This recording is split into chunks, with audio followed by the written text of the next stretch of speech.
Allegiance.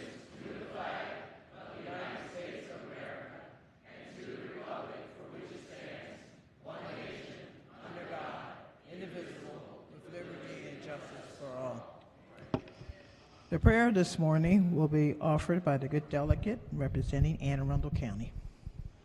Thank you, Madam Speaker. Colleagues, as we enter this week before crossover and we feel anxiety, stress, tension, we experience conflict within ourselves and among each other, let us pray for God to give us the gift of serenity. God, grant us the serenity to accept the things we cannot change, courage to change the things we can, and the wisdom to know the difference. Living one day at a time, enjoying one moment at a time, taking this world as it is and not as we would have it, trusting that you will make all things right if we surrender to your will, so that we may be reasonably happy in this life and supremely happy with you forever in the next. Amen. Amen. Quorum call. Madam Speaker.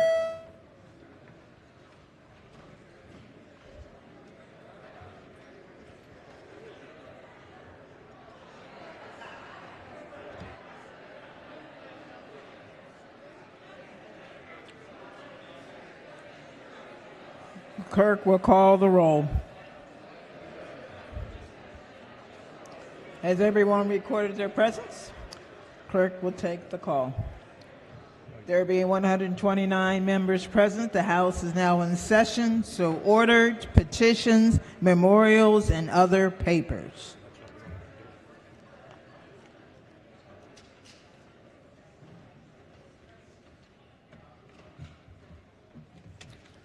House resolutions, recognizing the sponsor.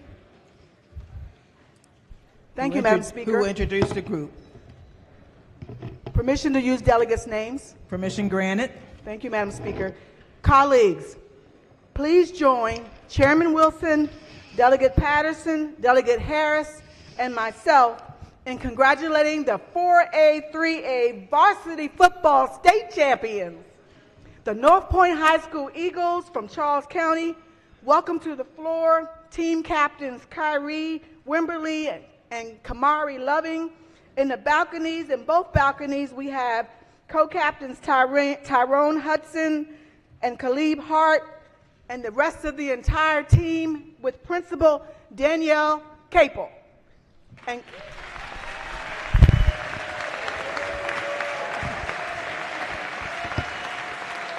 Will the reading clerk please read the resolution in full?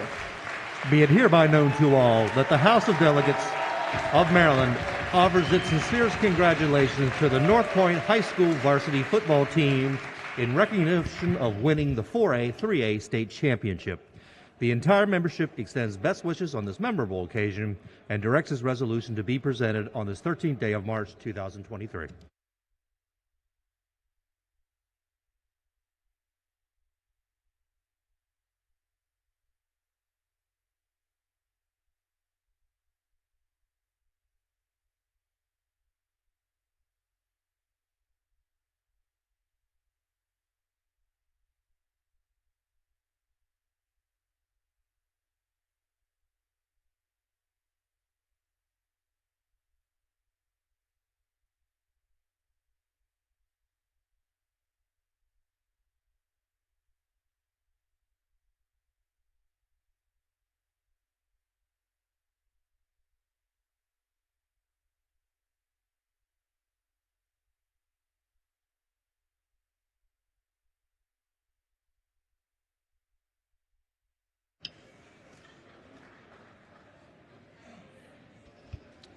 Message from the Senate, consent calendar number 14, Senate bills introduced in the House. Clerk will read the first bill and committee assignment.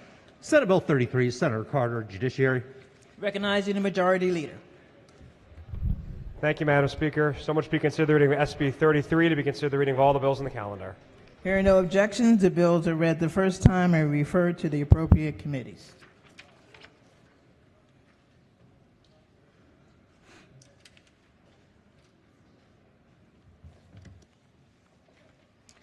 Report of the Committee on Appropriations, report number 4.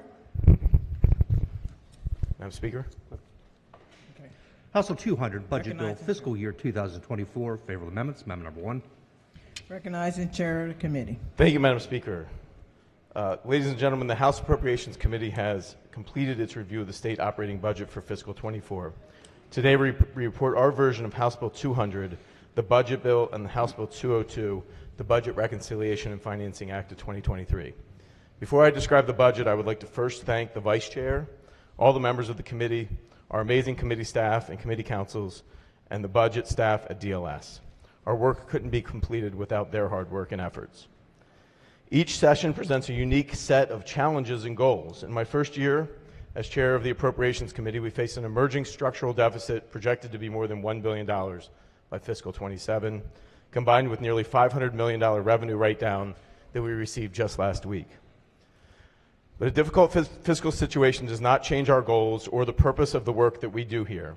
I'm inspired by the budget that we have put together for your consideration for several reasons. First, it reflects a newfound collaboration and partnership with the administration. Our work together began even before the budget was introduced and continues to be seen in the shared priorities reflected in the actions of the committee. It reflects hard work and dedication from the members of the appropriations team. With several new members of the committee and new leadership, they all put in the time and effort necessary to learn and understand the inner workings of the state in order to ensure our funding decisions align with and support our state priorities. And it reflects the trust Maryland voters put in us by granting us the authority to judiciously add funds where appropriate and to meet properly and fund our state goals. Before our work even began this session, the Spending Affordability Committee made recommendations last fall to help us against potential fiscal difficulties. Those recommendations guided us to maintain general fund balance of at least $350 million and a structural surplus of at least $100 million, while maintaining the equivalent of a 10% rainy day fund. Our committee, by identifying spending reductions, presents to you a budget that exceeds those goals by leaving a general fund balance of $670 million plus $2.5 billion in the rainy day fund and a structural surplus of $227 million. Despite the reductions, we were able to work with the excellent budget we received from the administration and repurpose over $900 million to fund priorities that you will see before you. This budget invests in our future by setting aside $900 million to ensure that we are covering the out-year costs needed to properly implement the education enhancements through the Blueprint for Maryland's Future. It continues to improve on our infrastructure by providing $246 million in PAYGO capital and $100 million set aside for transportation studies on future projects. This budget targets over $900 million in compensation enhancements to help revitalize our state employee workforce. The budget funds social programs that ensure that the state is supporting those who need it most, providing Medicaid services for over 1.5 million residents, reimbursing those impacted by cash assistance, fraud, and increasing the rates for providers serving our most vulnerable populations. We're also doing our part to ensure that the Bay and the environment at large are protected and preserved for future generations through support and full funding of the implementation of the Great Maryland Outdoors Act, the Climate Solutions Now Act, and other programs targeting resiliency and energy efficiency. Madam Speaker, this budget reflects a renewed commitment to funding shared priorities that support every corner of our state. We do that while still providing a healthy fund balance to protect against uncertain economic futures. I look forward to presenting this budget to you all and the amendments from the committee on Thursday. Now let me turn to the materials you have, which are available on the floor system that relate to the budget bill. The report of the House Appropriations Committee explains each amendment to the budget. Amendments are numbered in the report and the committee reprint of the bill. The report includes adjustments to funding, budget bill language, and committee narrative listed by state agency. And the committee narrative listed by, keep in mind that the committee narrative items are not amendments to the bill and are not subject to floor action. However, if you have concerns with committee narrative, please see someone from the Appropriations Committee. The committee reprint of the budget bill reflects the committee's amendments to the budget. Amendments in the budget are numbered and correspond to the explanations in the committee report.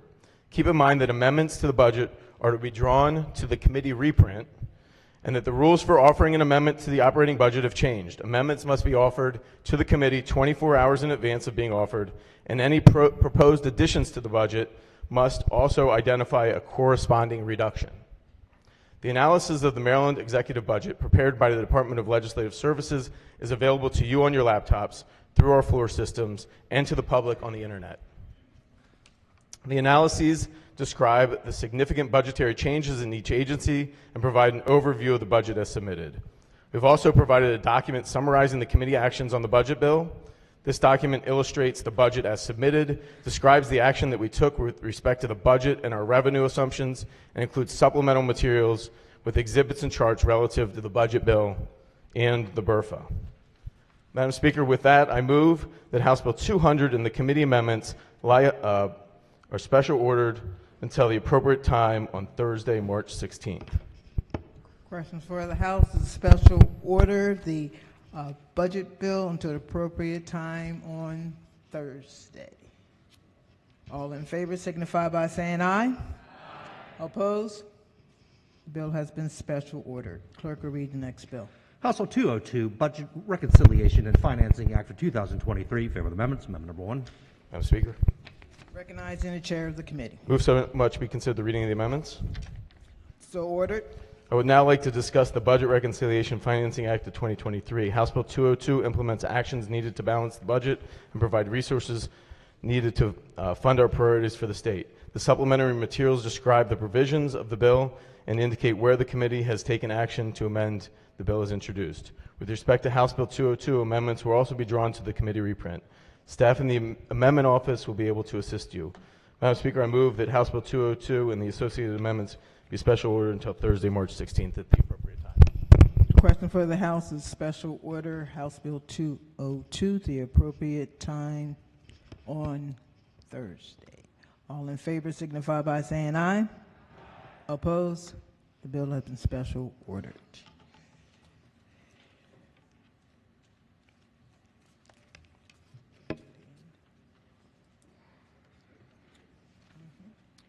That ends the work at the desk. Delegation announcements.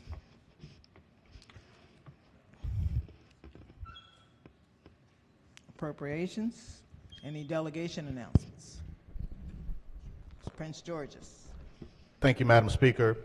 Tomorrow, the Prince George's County House delegation will be meeting at 6 o'clock via Zoom. 6 o'clock via Zoom. Any other delegation announcements? Okay. Any caucus announcements? Recognizing the chair of the Democratic Caucus. Thank you, Madam Speaker. Colleagues, the House Democratic Caucus will be meeting at 9 a.m. tomorrow in the Prince George's County Delegation Room. Thank you. And the other caucus, sort of like the Republican Caucus? Yes, the gentleman. Chair. Thank you, Madam Speaker. The Republican Caucus will meet tomorrow morning at 9 a.m. in room 145, 9 a.m.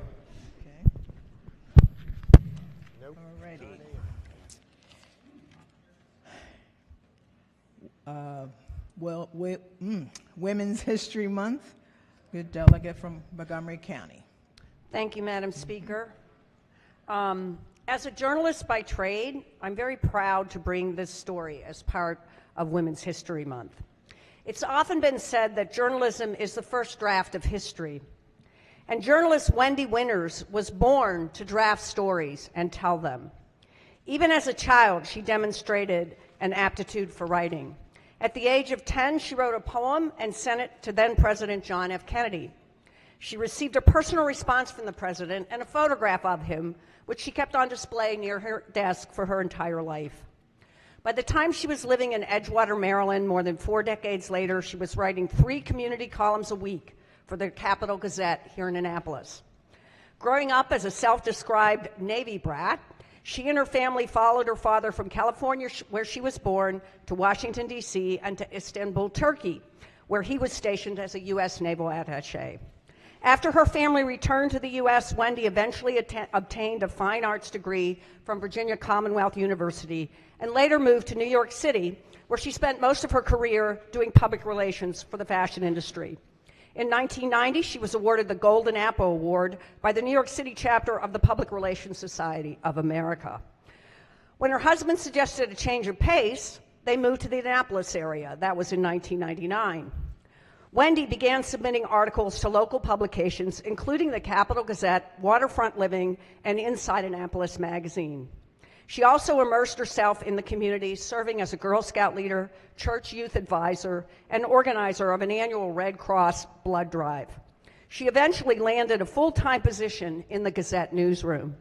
So on June 28, 2018, Wendy, then a 65-year-old mother with 4 grown children, found herself in the paper's first-floor office as an angry 38-year-old man armed with a pump-action shotgun blasted through the locked glass front door and began shooting the place up.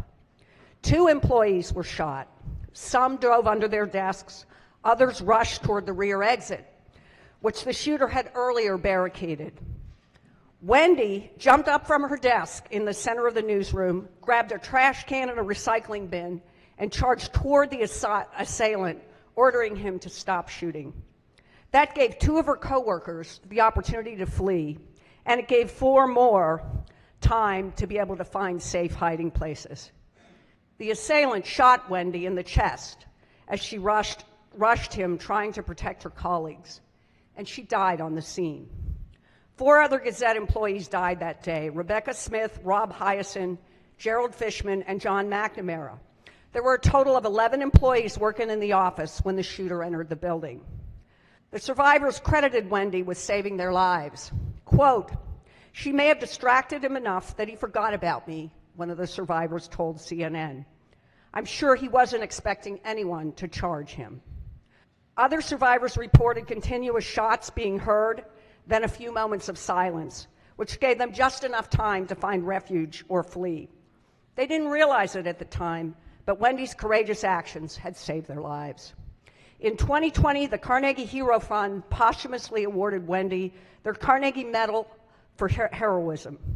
Trif Adalas, publisher of the Gazette's parent company, Baltimore Sun Media, thanked the commission for honoring Wendy Winters and said this: "Wendy's brave actions that awful day helped save the lives of many of our treasured colleagues, and for that we are forever grateful.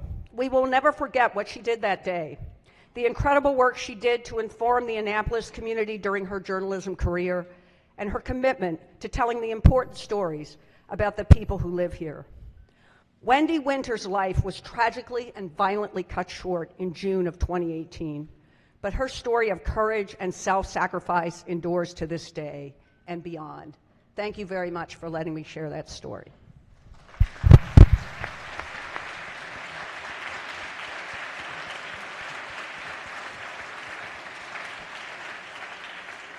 Thank you.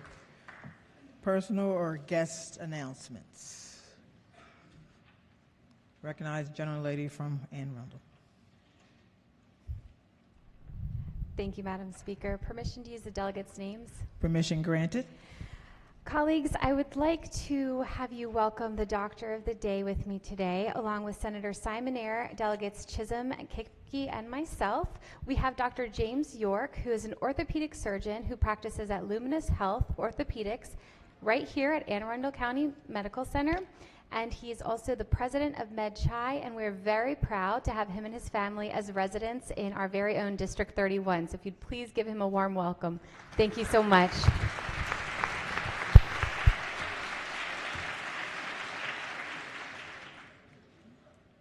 Okay, any other person? Gentleman from the Eastern Shore. Thank you, Madam Speaker. Permission to use delegate's name. Permission granted. All right, ladies and gentlemen, on behalf of Delegates Grace and Ahrens, I'd like to welcome some of the remainder of our district night, District 36 night, that are up in the gallery, along with some that went over to the Senate as well. And sitting on the front row is my wife, the Mayor of Rock Hall.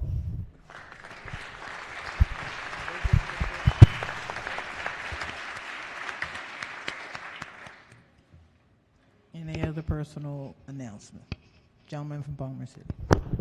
Thank you, Madam Speaker. It's with great pride and joy that I announce to the body that my firstborn son was born last week, Landon Avery.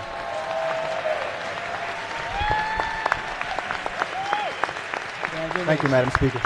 Congratulations. Any other personal or guest announcements? Ladies from Charles. Well, you shouldn't stand up. Any other personal or guest announcements? Okay. Today's Monday. Protocol, Chair.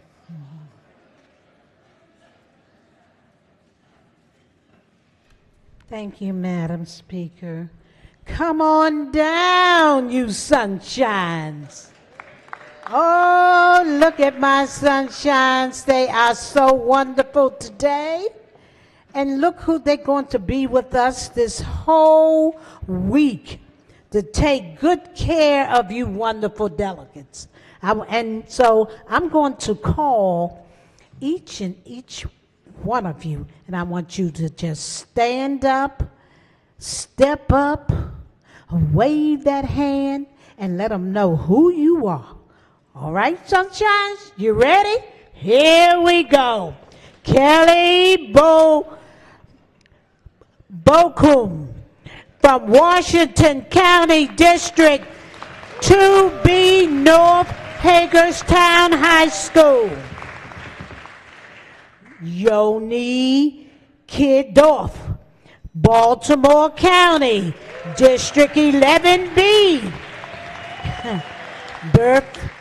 Berktimah Community High School. Molly Martin, Harford County, District 34A, Harville D. Grace High School. Comfort D. N.D., Prince George's County, District 23, Bowie High School. Norma Romero Myers, Montgomery County, District 20, Montgomery Blair High School. Finnead York, Baltimore County, District 7A, Perry Hall High School. All right. What a wonderful group that we have today that's going to be with us this whole week. You sunshines, I want y'all to have a great week. I want y'all to go home and go to bed so you can be back here first thing tomorrow morning. All right, you ready? This way. And all you wonderful delegates that has been taking care of me, I appreciate, I want to thank all the ones that have, okay? And all the 22 that has not. So I want you to there is still hope for you to please help Delegate Turner. Come see me in 205 and you have a great night. Thank you, Madam Speaker.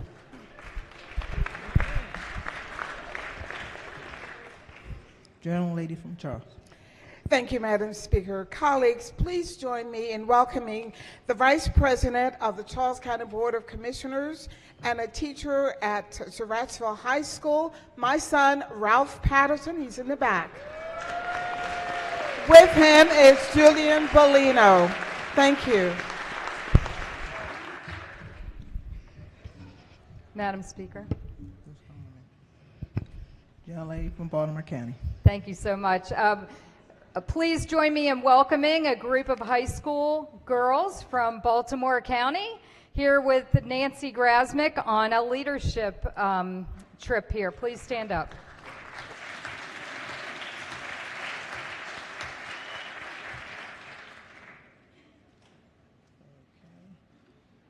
Gentleman from Montgomery Howard. Thank you, Madam Speaker. And please join me welcome 9 students from Howard County.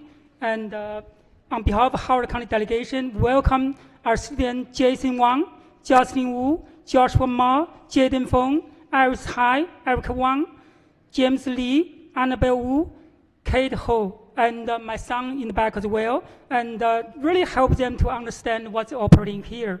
And thank you.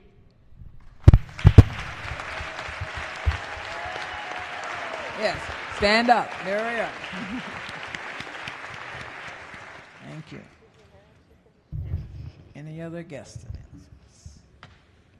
Seeing none, quorum called before adjournment. Madam Speaker?